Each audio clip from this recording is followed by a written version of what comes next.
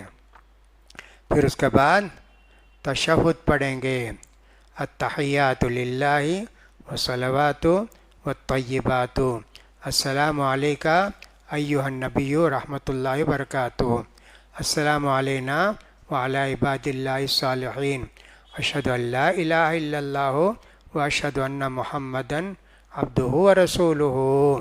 اس کے اندر وحدہ لا شریک لہ نہیں ہے، وضو کے اندر وحدہ لا شریک لہ ہے، تشہد کے اندر نہیں ہے. اب پہلے 2 رکعت میں تشہد کو بیٹھے، ظہر کی نماز میں، عصر کی نماز میں، مغرب کی نماز میں، عشاء کی نماز میں تشہد تو پڑھ لیے، السلام علیکم ایھا النبی ورحمۃ اللہ وبرکاتہ، اشہد ان لا الہ الا اللہ واشہد ان محمدً عبدہ ورسولہ. اب اٹھ جانا ہے کیا؟ علماء کہتے نہیں، درود بھی پڑھنا پہلے تشہد میں، تشہد بھی پڑھنا، درود بھی پڑھنا. اس لیے کہ صحابہ نے پوچھا اللہ کے رسول، ہم کو یہ تو معلوم ہے کہ آپ پر سلام بھیجنا ہے، سلام بھیجنا ہے، یہ تو معلوم ہے، درود کیسے بھیجنا ہے؟ تو اللہ کے رسول نے فرمایا قولو اللہم صلی علی محمد، ایسا درود پڑھو جی. اس حدیث کو لے کے امام البانی رحمۃ اللہ علیہ لکھتے ہیں مقتدی امام دونوں 2 رکعت کے بعد ظہر، عصر، مغرب، عشاء دونوں پڑھے گا، دونوں پڑھے گا. کہتا ضروری ہے یہ، بہت سارے لوگ نہیں پڑھتے، اور احناف کے ہاں تو جائز نہیں، پڑھنا جائز نہیں، حدیث سے تو معلوم ہے دونوں پڑھنا چاہیے. امام ابن قیم رحمۃ اللہ علیہ اس حدیث کو دلیل بتاتے ہیں، صحابہ کہتے ہیں جب اللہ کے رسول پہلے تشہد میں بیٹھتے تو ایسے معلوم ہوتا ہے جیسے گرم پتھر پر بیٹھے ہیں، جلدی اٹھ جاتے تھے. اس حدیث کو لے کے یوں کہا جاتا ہے درود تشہد پڑھ کے جلدی اٹھ جانا، حالانکہ صحیح نہیں ہے. یہ جو صحابہ نے پوچھا اللہ کے رسول ہم درود کیسے بھیجیں، تو اللہ کے رسول نے اس کا طریقہ بتایا. تو دونوں پڑھنا صحیح ہے، پہلے تشہد میں، آخری تشہد میں تو پڑھتے ہی ہیں دونوں، پہلے تشہد میں بھی پڑھنا ہے. اتنا ہونے کے بعد نماز سمجھو کہ اللہ کے ہاں قبول ہو گئی. آخری تشہد میں جب بیٹھتے ہیں، ظہر میں، عصر میں، مغرب میں، عشاء میں اور فجر میں ایک ہی تشہد ہے، تب تو تشہد بھی پڑھتے، درود بھی پڑھتے، دعا بھی کرتے. تشہد پڑھنے کے بعد، درود پڑھنے کے بعد اللہ کے رسول نے کہا تم کو جو زیادہ پسندیدہ آیت ہے، دعا ہے، وہ کرو. ربنا آتنا فی الدنیا پڑھ سکتے ہیں، اور بھی کوئی دعا جو آپ کو معلوم ہے پڑھ سکتے ہیں. ابو بکر صدیق رضی اللہ تعالیٰ عنہ سے نبی کریم صلی اللہ علیہ وسلم نے کہا یہ دعا تشہد میں آخری میں ضرور پڑھو، اللہم یا ربی انی ظلمت نفسی ظلما کثیرا ولا یغفر الذنوب الا انت فاغفر لی مغفرۃ من عندک وارحمنی انک انت الغفور الرحیم. یہ دعا پڑھو. حضرت ابو بکر صدیق کو اللہ کے رسول نے یہ دعا سکھائی تھی. کوئی بھی دعا پڑھ سکتے، دعا نہیں پڑھے، خالی تشہد پڑھے، درود پڑھ کے سلام پھیر دیے، نماز ہو جاتی. یہ جو آخری میں دعا پڑھتے یہ دعا ضروری نہیں ہے، یہ دعا ضروری نہیں ہے. تو چاہے تو آپ پڑھیے، یاد نہیں تو کوئی بات نہیں، تشہد درود کے ساتھ ختم کر لیجئے. نماز کا مکمل طریقہ تقریباً ہم کو ایسے بتایا گیا ہے. پیٹھ کے متعلق میں نے کہا سیدھا ہونا چاہیے، سر نیچے اوپر نہیں ہونا چاہیے، تب بھی وہیں دیکھتے رہنا چاہیے جہاں سجدہ کرتے ہیں. تشہد کو جب بیٹھتے تو انگلی کو دیکھنے کا ذکر ہے، لا یجاوز بصرہ اشارتہ، اللہ کے رسول کا اشارہ، اللہ کے رسول کی نگاہ اشارے کے پاس ہوتی تھی تشہد کے وقت. اس میں نماز عورتوں کے الگ ہے، مردوں کے الگ ہے کیا؟ دیکھا جائے تو الگ الگ نہیں ہے. کہاں الگ ہوتی ہے؟ ایک تو احناف کے ہاں یہ ہاتھ باندھتے ناف کے نیچے، یہ جس کو بمبی کہتے ہیں اس کو ناف کہتے ہیں، اس کے نیچے باندھتے۔ عبداللہ بن مسعود کی روایت میں ایسا ہے۔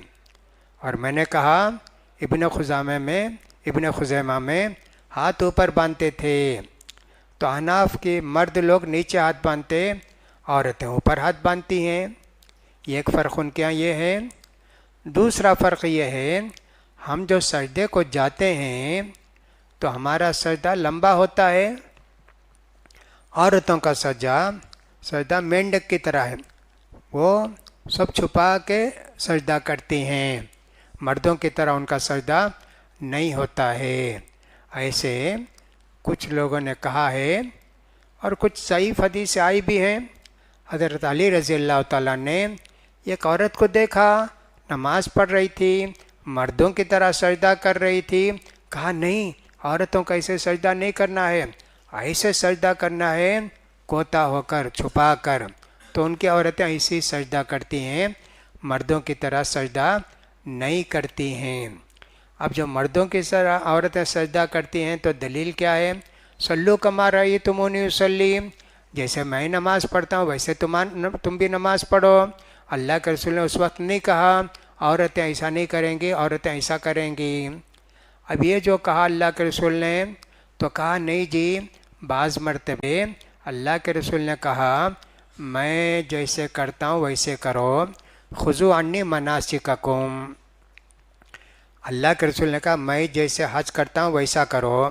اللہ کے رسول جب حج کیے، پہلے 3 طواف میں اللہ کے رسول ذرا زور سے چلے، اچھل کے چلے۔ عورت کہا نہیں، عورت نہیں چلے گی۔ معلوم ہوا کہ نہیں، کچھ باتیں ایسی ہیں وہ خود نکل جاتی ہیں۔ اسی طرح صفا مروہ میں سعی کرتے وقت دوڑی حضرت حاجرہ علیہ السلام۔ لیکن آج جو بھی حج کرتے ہیں تو ہرے نشانات ہیں، ہرے ٹیوب لائٹ ہیں، اس کے درمیان دوڑنا، عورتیں نہیں دوڑیں گی۔ تو وہ لوگ ایسا کہتے ہیں، ایسا نہیں ہے، بعض چیزیں اس سے الگ بھی ہو جاتی ہیں۔ تو نماز کا یہ سارا طریقہ ہے۔ سلام پھیرتے وقت آدمی کو چاہیے امام صاحب دونوں سلام پھیرنے کے بعد ہم سلام پھیریں، ایک سلام پھیرے ہم بھی سلام پھیریں، دوسرا سلام پھیرے وہ بھی ہم سلام، ایسا نہیں ہونا چاہیے۔ انما جعل الامام لیؤتم بہ، امام کر کے بتاتے ویسا کرو، ان کی اقتداء کرو، وہ جو کر کے بتاتے ویسا کرو، ان کے ساتھ مت کرو، ایسا اس کا معنی ہے۔ تو ہم کو چاہیے کہ سلام پھیرتے وقت پوری طرح سلام پھیریں۔ بعض لوگ ایسے السلام علیکم ورحمۃ اللہ، السلام علیکم، تھوڑا کراس میں اتنا ہی نہیں جی، تم کو پورا سلام پھیرنا چاہیے، اور ادھر بھی پورا سلام پھیرنا چاہیے۔ بعض لوگوں کو وہ گردن ٹیڑھی ہو جاتی، وہ بیماری آ جاتی۔ لکھا ہے جو بھی آدمی سنت کے مطابق سلام پھیرے گا اس کو گردن کی بیماری نہیں آئے گی۔ اس لیے سلام پھیرتے وقت السلام علیکم ورحمۃ اللہ، السلام علیکم ورحمۃ اللہ۔ حذف السلام من السنتی حذف السلام، ترمذی کے اندر ایک روایت آئی ہے، سلام مختصر کرو، سلام جو پھیرتے نا مختصر کرو۔ بعض لوگوں کی عادت ہوتی ہے السلام علیکم ورحمۃ اللہ، پھر اس کے بعد السلام علیکم ورحمۃ اللہ، لمبا سلام کرتے۔ کہا نہیں جی، اللہ کے رسول کیسے سلام پھیرتے تھے؟ السلام علیکم ورحمۃ اللہ، السلام علیکم ورحمۃ اللہ، لمبا نہیں کھینچنا۔ من السنتی حذف السلام، سلام یہ حدیث اگرچہ کہ ضعیف بتائی ہے لیکن عمل اسی پر ہے، لہذا سلام پھیرتے وقت اس کا خیال کرنا، امام جب دونوں سلام پھیرے اس وقت ہم سلام پھیریں گے۔